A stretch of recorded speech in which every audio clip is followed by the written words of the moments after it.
जब हम non profit organisation या एनपीओ का नाम सुनते हैं तो दिमाग में सबसे पहले क्या आता है? शायद भूखे बच्चों को खाना खिलाना, गरीबों को शिक्षा देना, लोगों की मदद करना या फिर बाढ़ पीड़ितों की मदद करना। कागजों पर एनपीओ एक ऐसी संस्था होती है जो पैसा कमाने के लिए नहीं बल्कि समाज सेवा के लिए बनाई जाती है। क्या असलियत उतनी ही साफ और पवित्र है जितनी बताई जाती है? आज हम जानेंगे एनपीओस की असली तस्वीर, उनके फायदे, उनकी ज़रूरतें और साथ ही वो सच जो अक्सर छुपा दिया जाता है। भारत और दुनिया में लाखों एनपीओस काम कर रहे हैं। कोई बच्चों की पढ़ाई के लिए फ्री स्कूल चला रहा है, कोई भूख मिटाने के लिए लंगर और मिड डे मील योजना चला रहा है, कोई महिला सुरक्षा या पर्यावरण सुरक्षा के लिए जागरूकता अभियान चला रहा है। इस तरह की संस्थाओं से लाखों लोगों की जिंदगी बेहतर होती है। और सच तो यह है कि अगर एनपीओस ना हो तो सरकार अकेले इतनी बड़ी आबादी तक मदद नहीं पहुंचा सकती। यानी एनपीओस समाज के लिए रीढ़ की हड्डी के जैसे होते हैं। लेकिन तस्वीर का दूसरा पहलू भी है। हर एनपीओ सच में सेवा नहीं कर रहा है। अब आगे की जानकारी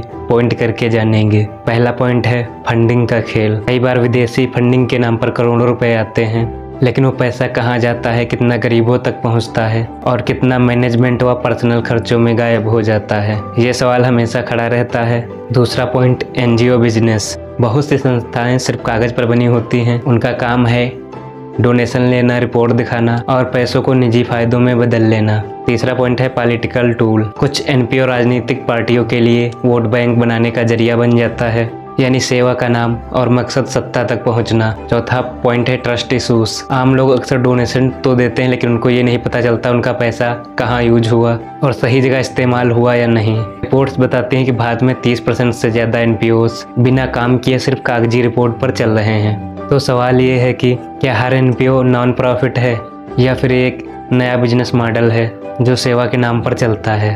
तो चलिए अब समाधान और निष्कर्ष पर बात करते हैं। क्या हमें एनपीओस पर भरोसा करना ही छोड़ देना चाहिए? नहीं, बल्कि ज़रूरत है ट्रांसपेरेंसी की। हर एनपीओ को अपनी सालाना रिपोर्ट और फंडिंग का हिसाब पब्लिक करना चाहिए। सरकार और जनता दोनों को एनपीओस के काम पर नज़र रखनी होगी। हमें डोनेशन देने से पहले एनपीओस की रिसर्च करनी चाहिए कि कौन सा एनजीओ सच में काम कर रहा है। असली एनजीओ वही है जो बिना शोर मचाए, बिना पब्लिसिटी के लगातार लोगों की ज़िंदगी बदल रहा हो। नॉन प्रॉफिट ऑर्गेनाइजेशन नाम से तो नॉन प्रॉफिट है, लेकिन हकीकत में ये हाई प्रॉफिट या हाई इम्पैक्ट दोनों हो सकते हैं। फैसला हमारे हाथ में है। हम अंधी आस्था से डोनेशन देंगे या जागरूक बनकर सही संस्था को चुनेंगे। याद रखिए, सेवा पवित्र है, पर सेवा के नाम पर धंधा सबसे बड़ा पाप। तो ये थी एनजीओस की असली सच्चाई। हम हैं द रियल ट्रुथ। सच को भी आईना दिखाते हैं।